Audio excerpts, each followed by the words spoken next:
வியாபாரம் மற்றும் தொழில் செய்வோருக்கான ஆசீர்வாத உபவாச ஜெபம் 2026. உலகத்தில் தொழில் செய்பவர்கள்தான் சமுதாயத்தின் உண்மையான தூண்கள். அவர்கள் சிந்தனை, துணிவு மற்றும் விடாமுயற்சி கொண்டு ஒரு கனவை நனவாக்கி பலருக்கு வேலை வாய்ப்பையும் வாழ்க்கைக்குரிய நம்பிக்கையையும் அளிக்கிறார்கள். அவர்கள் வெறும் பணம் சம்பாதிப்பவர்கள் மட்டுமல்ல, சமுதாய வளர்ச்சிக்கான பாதையை அமைக்கும் முன்னோடிகள். இப்படிப்பட்ட வியாபாரம், தொழில் செய்யும் தேவனுடைய பிள்ளைகள் தேவனுடைய எழுப்புதல் திட்டத்திற்கு முக்கியமானவர்களாக இருப்பதாலும், அவர்களுக்கு எதிராக சாத்தானுடைய நேரடி தாக்குதல் இருப்பதாலும், இவர்களின் பாதுகாப்பு மற்றும் ஆசீர்வாதத்திற்காக கடந்த 23 வருடங்களாக 4 மாவடியில் வியாபாரிகள் ஆசீர்வாத உபவாச ஜெபம் நடைபெற்று வருகிறது. இந்த வருடமும் மார்ச் மாதம் 14ஆம் தேதி 4 மாவடி தேவனுடைய கூடாரத்தில் 24வது வியாபாரிகள் ஆசீர்வாத உபவாச ஜெபம் மிக சிறப்பாக நடைபெற்றது.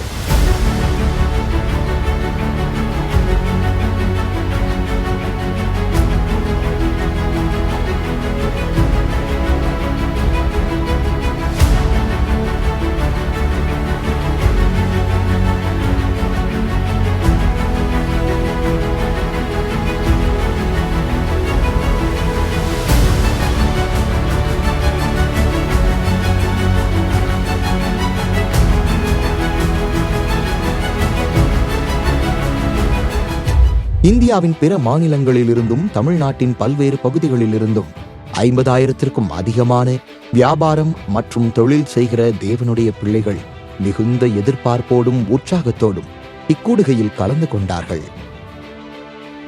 பாடல் ஆராதனையை தொடர்ந்து சகோதரர் மோகன் லாசரஸ் அவர்கள் தொழில் மற்றும் வியாபாரத்தில் ஆசீர்வாத தடைகள் விலகவும், பாதுகாப்பு உண்டாகவும், கடன் சுமை நீங்கவும் ஜெபித்தார்கள். மரண பயம் மற்றும் மந்திர பில்லி சூனிய கட்டினால் பாதிக்கப்பட்டவர்கள் விடுவிக்கப்பட ஜெபித்த போது அநேகர் விடுதலையை பெற்றுக்கொண்டு தேவனை மகிமைப்படுத்தினார்கள். எப்பவுமே என் உடம்புக்குள்ள சோர்வா இருக்கும், பலகீனமா இருக்கும். என் உடம்பெல்லாம் இப்போ நல்ல சுகமா இருக்குது. 5 வருஷமாய் பலவீனப்படுத்துகிற ஒரு ஆவி, அந்த கரிய உருவம் விலகி போனது. இப்ப நல்ல விடுதலை. இப்ப வெளியில இருந்தீங்க, நின்றுட்டு இருக்கும்போது பயத்தின் ஆவியை வெளியில வான்னு சொன்னீங்க. நான் எப்படி இங்க வந்தேனே தெரியல.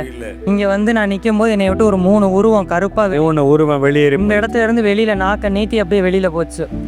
அசுத்த ஆவியினால் பாதிக்கப்பட்டவர்கள் தங்களின் விடுதலைக்காக மேடை முன் வந்து அர்ப்பணிப்போடு ஜெபம் செய்த போது அநேகரை விட்டு அசுத்த ஆவிகள் விலகியது. தேவஜனங்கள் விசுவாசத்தில் விருத்தியடைய செய்யும் வண்ணமாக கடந்த வியாபாரிகள் ஆசீர்வாத உபவாச ஜெபத்தில் கலந்து கொண்டு ஆசீர்வதிக்கப்பட்டவர்கள் தேவன் தங்களை உயர்த்திய விதத்தை சாட்சியாக பகிர்ந்து கொண்டார்கள். ஃபர்ஸ்ட் வருஷம் நான் வரும்போது எனக்காக வரல, என் ஒய்ஃபுக்கு கம்பல் பண்ணதுனால நான் இங்கே வந்தேன். 25 லட்சம் கடை 25 லட்சம் கடை இருந்தது. அதில் 21 லட்சம் நான் கட்டணுன்ற ஒரு சூழ்நிலை. அந்த வருஷத்தில் நான் சாட்சியாக வர வருஷத்தில் நிற்கணும் அப்படின்னு சொல்லிட்டு கடவுள் ப்ரேயர் பண்ணிட்டு வந்தேன். இங்கே வந்துட்டு போகும்போது கூட அந்த நம்பிக்கை இல்லை. ஆனால் ஒரு நாள் என் வாழ்க்கையில் நடக்கிறத பார்த்தா அந்த நம்பிக்கை ஸ்ட்ராங் ஆயிடுச்சு. ஆமென். கடவுள் அற்புதம் செஞ்சு 23 லட்சத்துக்கு கடத்த முடிச்சு என் பேங்க் பேலன்ஸ் இப்போ 3 லட்சம் என்கிட்ட இருக்கு. ஆமென். கடவுள் இந்த ஒரு வருஷத்துல என்ன மாறிருக்கார். மீன் வியாபாரம் செய்யறேன். மீன் வியாபாரம் எப்படி நீங்க ஆரம்பத்துல மீன் வியாபாரம் செஞ்சு? மீன் வந்து சின்ன சட்டியில வச்சு நடந்து, சின்ன கூடையில வச்சுட்டு சட்டியில வச்சு வியாபாரம் நடந்து தரவா. இந்த உபாசத்துக்கு முந்தி வந்திருக்கீங்களா? 2024 வந்திருக்கேன். சரி. வந்து ஆண்டவர்கிட்ட விண்ணப்பம் பண்ணிட்டு போனேன். ஆண்டவரே எனக்கு நடக்க முடியலை, எனக்கு ஒரு வண்டி தாங்க ஆண்டவரே அப்படின்னு சொல்லி விண்ணப்பம் பண்ணிட்டு போனேன். ஆண்டவர் இந்த வருஷம் வந்து எனக்கு ஒரு கார் தந்திருக்காங்க, தந்து என்ன ஆசீர்வதிச்சிருக்காங்க. கார்லயே மீன் பிசினஸ் பண்றீங்களா? ஆமா, கார்லயே வியாபாரம் பண்றேன். ஆண்டவருக்கு கோடான கோடி ஸ்தோத்திரம். என்ன பிசினஸ் பண்றீங்க? டிராவல்ஸ் வச்சிருக்கேன். டிராவல்ஸ் வச்சிருக்கேன். ஆமா, 2023 நான் ஒரு கார் ஒன்று வாங்கினேன். ஒரு கார் அந்த கார் வந்து பார்த்தீங்கன்னா சரியாக இஎம்ஐ கட்ட முடியாமல் ஒரு 5 லட்ச ரூபா கடனுக்குள்ளே உள்ளாயிட்டேன். போன வருஷம் வந்து வியாபாரத்து கூட்டத்துக்கு வந்து 5 லட்ச ரூபா கடன் அடைக்க எனக்கு உதவி செய்யுங்க, அடுத்த வட்டம் வந்து நான் வந்து சாட்சி சொல்லணும்னு அந்த காரை விற்றதுக்கப்புறம் அடுத்து இந்த 24 வந்து அடுத்த ஒரு கார் வாங்கினேன். 25 வந்து இன்னொரு கார் வாங்கினேன். இப்போ 26 4 கார் வாங்க ஆண்டவர் 5 லட்ச ரூபா கடனை அடைக்க உதவி செஞ்சாமே. சகோதரர் மோகன் லாசரஸ் அவர்கள் எழுதிய சாபத்திலிருந்து விடுதலை பெறுவது எப்படி என்கிற புத்தகத்தை ஜெபித்து வெளியிட திருநெல்வேலி பாராளுமன்ற உறுப்பினர் திரு ராபர்ட் ப்ரூஸ் அவர்கள் புத்தகத்தை பெற்றுக்கொண்டார்கள். இயேசு என் தொழில் பங்காளர் என்ற பங்காளர் படிவத்தை அநேகர் நிரப்பிக் கொடுத்து தங்கள் தொழிலில் இயேசுவை பங்காளராக இணைத்துக் கொண்டார்கள். இறுதியாக சகோதரர் மோகன் லாசரஸ் அவர்கள் ஆசீர்வதித்து பெருக பண்ணும் தேவன் என்ற தலைப்பில் ஆபிரகாமின் வாழ்க்கையை மையமாக வைத்து தேவ செய்தியை பகிர்ந்து கொண்டார்கள். உங்க கிராமத்துல பட்டணத்துல 1000 பேர் பிசினஸ் பண்ணலாம், வியாபாரம் செய்யலாம். எல்லாருக்கும் மேலாக கர்த்தர் உங்களை உயர்த்த போகிறார்.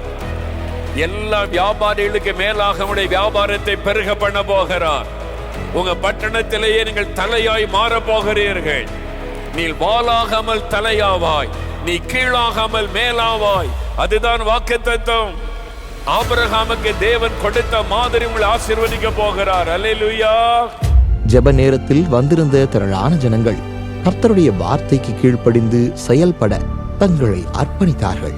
தேவனுடைய கூடாரத்தில் தேவ வல்லமை பலமாய் வெளிப்பட்ட போது அநேகர் தங்களின் ஆவி, ஆத்துமா, சரீரத்தில் விடுதலையை பெற்றுக்கொண்டு சாட்சி கூறி தேவனை மகிமைப்படுத்தினார்கள். முதுகு தண்டல வலியோடு வந்திருக்கிறாங்க. ஞானராஜ்னு பேர் சொல்ல அழைத்து ஆண்டவர் குணமாக்கியிருக்கிறார். 2 மாதத்துக்கு முன்னாடி முதுகு வலி இப்படி குனிஞ்சு இப்படி வந்து இப்படி உட்கார்ந்துட்டு என்னால் இப்படி எந்திக்க முடியாது. அப்படி கம்பி மாதிரி இருக்கும். போன வாரம்லாம் ஆஸ்பத்திரியில் தான் 1 வாரம் பிசியோதெரபி போயிட்டு வந்தேன். இப்போ கூட நான் ஜோம் பண்ணும்போது கை வச்சு ஜோம் பண்ணேன். ஏசப்பா என் பேரை சொல்லி நீங்கள் கூப்பிட்டு எனக்கு சுகம் தரணும். அப்போ ஞானராஜ்னு சொல்லி நீங்கள் என் பேரை சொல்லி நீங்கள் கூப்பிட்டு எனக்காக ஜோம் பண்ணீங்க. அன்பு சகோதரன் ஞானராஜ், ஆண்டவருடைய வல்லமை உங்களை தொட்டது. உடைய எலும்பிலே நரம்பிலே காணப்பட்ட நோய்கள் விலகுகிறது. இப்பொழுது கைகளை கால்களை பயன்படுத்தி பாருங்க, அந்த வலிகள் இல்லை. ஆண்டவருடைய தழும்புகளால் குணமாக்கப்பட்டீங்க. ஞானராஜ், இயேசுவுக்கு நன்றி சொல்லுங்கள். இப்பொழுது வலி போயிட்டு ரொம்ப சந்தோஷம். God bless you. மனக்குழப்பம், ஞாபக மறதி, ஸ்டீஃபன் ராஜன்னு பேர் சொல்ல அழைத்து குணம். அடிக்கடி ஞாபக மறதியாக இருக்குங்க. இடையில கொஞ்சம் ஒரு 6 வருஷமாக மருந்தெல்லாம் சாப்பிட்டுட்டு இருந்தேன். நான் என்ன கூப்பிடுறீங்களாங்கிற ஒரு இதுலேயே யோசிச்சுக்கிட்டு இப்படியே நின்றுட்டு இருந்தேன். ஸ்டீஃபன் ராஜ், ஆண்டவருடைய கரமுகளை தொடுகிறது. ஞாபக மறதி, அப்பப்ப எல்லாம் மறந்து போகிறது. ஐயோ, இனி எதிர்காலம் எப்படி, நான் எப்படி வாழப்போகிறேன் என்று கலங்குகிறீர்கள். அந்த மறதி வியாதியை கொண்டு வந்த சத்துருவின் கிரியை அழிக்கப்படுகிறது. இப்பொழுது உங்களுடைய தலைக்குள்ள ஒரு மாற்றம். ஸ்டீஃபன் ராஜ், விடுதலை பெற்றுக்கொள்றீங்க. நீங்கள் கூப்பிட்ட உடனே என்னோட தலையிலேருந்து உள்ளங்கால் வரைக்கும் அப்படியே ஆவியானவர் ஒரு நல்ல விடுதலை எல்லாம் மாறிட்டு இன்னையிலிருந்து நல்ல மாற்றம் இயேசுவின் நாமத்தில். ஆமென். தேவனுடைய கூடாரத்தில் நடைபெற்ற வியாபாரிகள் ஆசீர்வாத உபவாச ஜெபத்தில் பலவிதமான பிரச்சனைகளோடும் பயத்தோடும் நம்பிக்கையற்ற நிலையில் வந்திருந்த அத்தனை பேரும் இயேசு என்னையும் ஆசீர்வதிப்பார் என்ற உறுதியான விசுவாசத்தோடும் மிகுந்த சந்தோஷத்தோடும் திரும்பிச் சென்றார்கள். மீட்டிங் ரொம்ப ஆசீர்வாதமாக இருந்தது. வரும்போது கொஞ்சம் மன கஷ்டத்தோடு தான் வந்து, ஏன்னா ரியல் எஸ்டேட் பண்ணுறோம், ரொம்ப சோர்வாகவே இருந்தது. நான் இப்போ 5-6 பவுன் போட்டாங்க. அதை பற்றி ரியல் எஸ்டேட் நீங்கள் சீக்கிரம் வரணும், அதெல்லாம் முடிச்சிடலாம்னு சொல்லி 5-6 பவுன் போட்டேன். எனக்கு பெரிய சந்தோஷம். மீட்டிங் நல்லா இருந்துச்சு. என் வாழ்க்கைக்கு தேவையான அனைத்து ஆலோசனையும் இந்த கூட்டத்தில் எனக்கு கிடச்சிச்சு. கடன் பிரச்சனை விடுதலை கிடைக்கணும் வந்தான். ஆனால் இன்றைக்கி என்னை பொறுத்த வரைக்கும் எல்லா பிரச்சனையும் தீர்ந்துடும் நினைக்கிறேன். நீயோட எல்லா பிரச்சனையும் தீர்ந்துடும் நம்பிக்கையோடு போகிறேன் நான். தேவனுக்கே மகிமை உண்டாவதாக.